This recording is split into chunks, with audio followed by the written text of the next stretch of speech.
Brooding can be very stressful to the farmer, and if done poorly, this can lead to loss of chicks.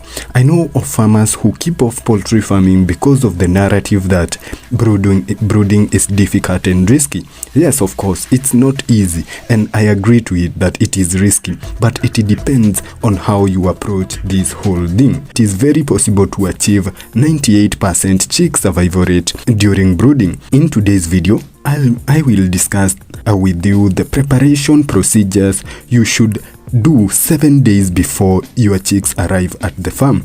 Watch the whole video because at the end I will give you 5 tips of what to do 24 hours before the chicks arrive at your farm. But before we get into this video, kindly, if you haven't subscribed to our YouTube channel, make sure that you hit that subscribe button and also hit that bell notification so that every time that I post another educative video, YouTube will alert you.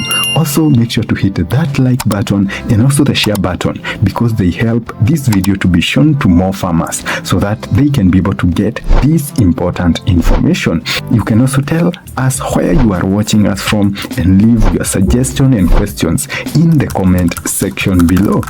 The first thing that you're going to do 7 days before the chicks arrive at the farm, number one is that you're going to clean and disinfect the chicken coop thoroughly using a good disinfectant.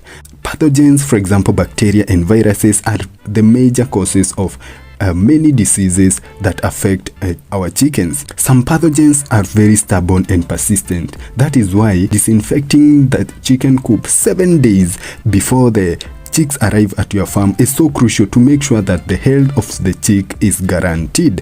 During the chicken coop disinfection, make sure you also disinfect the production equipment, that is the brooder, the heaters, the feeders, and also the drinkers. And number 2, after the inside of the chicken coop have been disinfected, prepare a foot dip at the entrance of the coop and fill it with the disinfectant solution. Anyone going in and out of the coop must dip their feet inside the foot dip.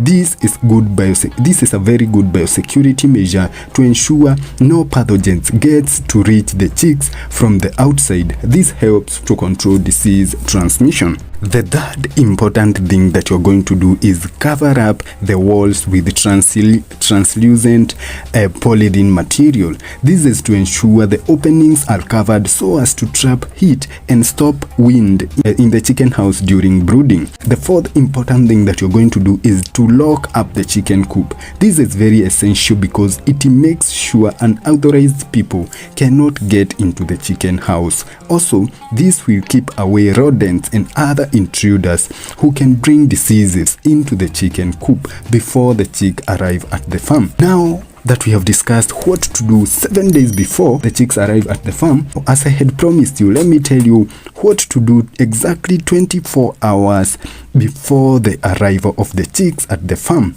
Number 1, you are going to spread the wood shavings to a maximum depth of 5 centimeters above the floor. If you are brooding inside a cage, place newspapers or plywood on the floor of the cage.